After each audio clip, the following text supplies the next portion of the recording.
నమస్తే అండి, నా పేరు నాగరాజు. ఈరోజు మన గంగోత్రి కంపెనీ వారిది భూమాక్సిన్ ప్రోడక్ట్ వాడిన రైతు చేలో ఉన్నాము. ఈ ప్రోడక్ట్ ఏ విధంగా పనిచేసింది ఏంటనేది రైతు మాటలో తెలుసుకుందాం. నమస్తే సార్. నమస్తే. మీ పేరండి? నా పేరు మురళి అండి. మురళి. ఏ ఊరండి? మాది ఏరుగట్ల విలేజ్ అండి, పెనుగోలు మండలం, ఖమ్మం డిస్టిక్. ఖమ్మం. వరి చేను మొత్తం ఎన్ని ఎకరాలు ఉంది సార్ మీకు? మాది 10 ఎకరాలండి.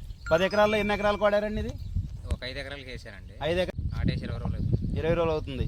ఎన్ని రోజుల దశలో వేసారు సార్ దీన్ని? 12 రోజులు అప్పుడు వేసానండి. అప్పుడు కొద్దిగానే ఉంది. ఉమ్. ఇది మా ఊరు ఫర్టిలైజర్ షాప్, భాగ్యలక్ష్మి ఫర్టిలైజర్ షాప్కి వెళ్ళానండి. అక్కడికి వెళ్ళి అడిగితే వరి చూసి ఇచ్చారండి. అది చల్లిన తర్వాత రిజల్ట్ బాగుందండి. మొక్కలు కొద్దిగానే ఉన్నాయి, కొద్దిగా ఉన్నాయి. ఈ చల్లిన తర్వాత గ్రోతింగ్ బాగా వచ్చింది. ఇప్పుడు రైతు మాటలో విన్నాం కదా, ఇప్పుడు భూమాక్సిన్ చల్లిన తర్వాత మొక్క ఎదుగుదల బాగుంది అన్నారు. అదేవిధంగా మొక్క కూడా చిల్ల ఎక్కువగా చేసింది అన్నారు. చూసుకుంటే రైతుకున్న 10 ఎకరాల పొలంలో ఇటు నుంచి 5 ఎకరాలు భూమాక్సిన్ వాడింది. ఇది భూమాక్సిన్ వాడింది. భూమాక్సిన్ వాడని చూసుకుంటే కనుక ఒక్కొక్క వరికి ఎన్ని పిలకలు ఉన్నాయి ఏందనేది ఒకసారి రైతుని కనుక్కొని తెలుసుకుందాం. ఒకసారి లెక్కేయండి సార్, ఇది ఒకసారి లెక్కేసుకుందాం.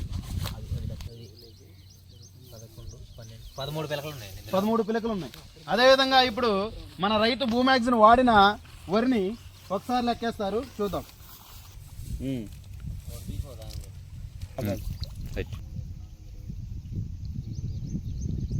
35 పిలకల దాకా ఉన్నాయండి. ఇప్పుడు భూమాక్సిన్ వాడిన పొలంలో చూసుకున్నట్లయితే దుబ్బుకి 11 పిలకలు ఉంటే మన భూమాక్సిన్ వాడిన చేలో దాదాపుగా 35 పిలకలు ఉన్నాయి. ఈ యొక్క 35 పిలకలు రావడం పట్ల రైతు ఏ విధంగా ఆనందం చెందుతున్నాడో ఒకసారి తెలుసుకుందాం.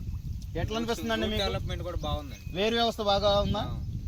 దానికి దీనికి చాలా తేడా ఉందండి. రూట్ కూడా బాగా వెడల్పు వచ్చింది, కుచ్చులాగా మంచిగా వచ్చిందండి. ఈల్డింగ్ బాగుంది. మీరు ఇంకా ఎవరికైనా రైతులకు సిఫార్సు చేస్తున్నారా? చేస్తున్నామండి. మా పక్క రైతులకు కూడా చెప్పాము.